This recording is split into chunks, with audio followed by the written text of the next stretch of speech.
the Cowboys should bench Ezekiel Elliott. Somebody at ESPN, an insider, had really thought this one through, and I'm going to walk you through 3 points as to why. Mike Fisher reporting on your Dallas Cowboys. We're on the road. We'll be at the Star this week, however, as we get minicamp, OTA, rookie meeting, veterans, and all that kind of stuff going on inside the Star, and we'll be there for you. This figures to be a classic eye test versus advanced stats argument, at least until the Cowboys actually take the field, at which time I predict that Ezekiel Elliott will experience a perfectly productive 2022 season with Tony Pollard as his perfectly productive sidekick.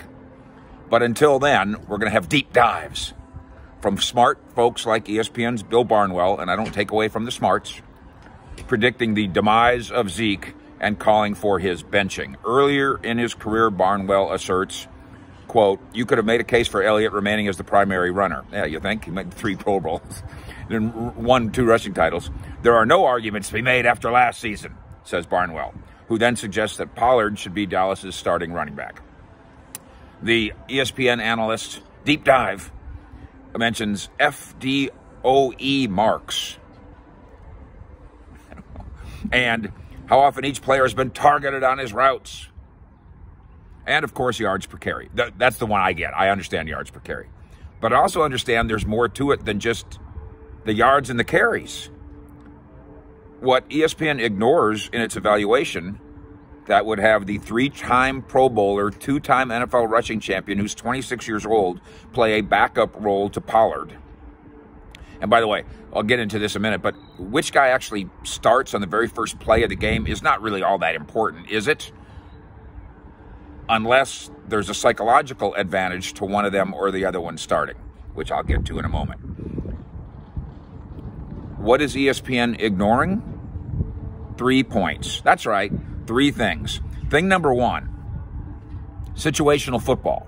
And this is where deep dives and computers just don't work.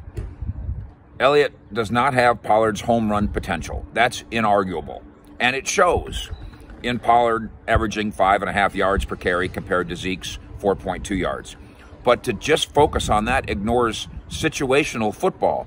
And I'm not just talking about the situations that would have Tony Pollard get a 58-yard run, which you can't take that away from him. That's great. By the way, if you did take it away from him, and you can't, if you took away the 58-yard run against the Saints last year, Tony Pollard's yards per carry goes from 5.5, which is gaudy, to 5.2. It goes substantially down if you take away 1 run. Now, you can't take away 1 run, but that's how influential 1 run can be in making a guy's season look so different. But if you just focus on the 5.5 and the 4.2, you're ignoring situations, the different things they're asked to do.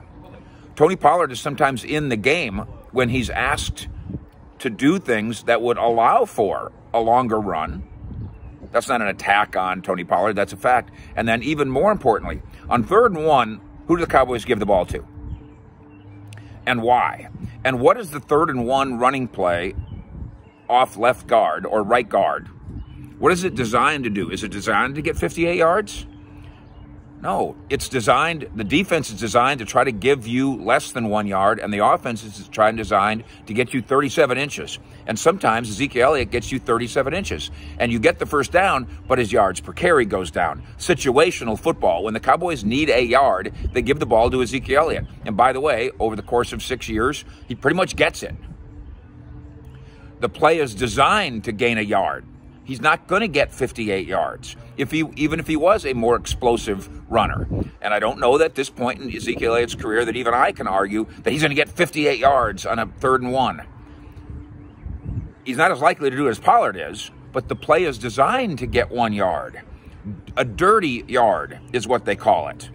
Item number 2, injuries. It is unfair to evaluate Zeke's stats in 2021 without considering the ligament injury sustained that we reported in October.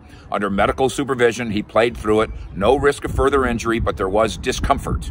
And there was an understandable lack of explosiveness that came with that. Anybody who watched Zeke last spring, and we've got the videos here, go find them. Bree went out to the workouts. You could see it. He's a scat back last spring. And then I talked to him last summer at camp, and he's doing it again. And he told me he dropped 10 pounds down to 218 so he could be more light on his feet and more elusive.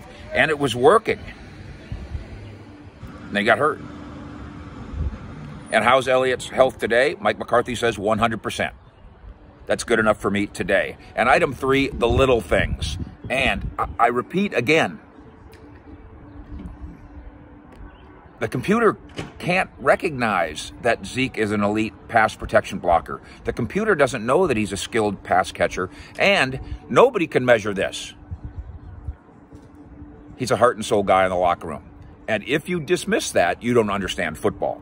And you have to be in the locker room, be on the practice field, or, I say humbly, be on the team plane sometimes to see it. You can't know that from a cubicle, with all due respect. You can't know that from a cubicle in Bristol. You can't. These players rally around him as a guy who gives them everything he's got, and as a guy with a certain personality that has you rally around him. Team leader, veteran guy, big brother, and class clown. This team rallies around that. How do you put that in a computer? ESPN does bring up the contract, and this is a path that we've worn well. They're breaking no new information here. Barnwell does say, if it wasn't for Zeke, big contract, they would have cut him this year. Bro, easy now. I don't know where you're getting that one. That's news to me. It is true that next year, and we've reported this often, next year the Cowboys will take a hard look at undoing his contract. Not dumping him, undoing his contract, trying to redo something, do something new the way they did with Tank Lawrence. They're not planning on dumping Zeke Elliott. Not this year, not next year. Barnwell writes that if it wasn't for that contract, he'd be cut. He also writes that the Cowboys are propping him up because he's got the big contract. Nobody's ever told me that. But every organization wants to justify its capital. So if you have a high Taco Charlton, you keep trying to play him. Zeke Elliott, you keep trying to use him.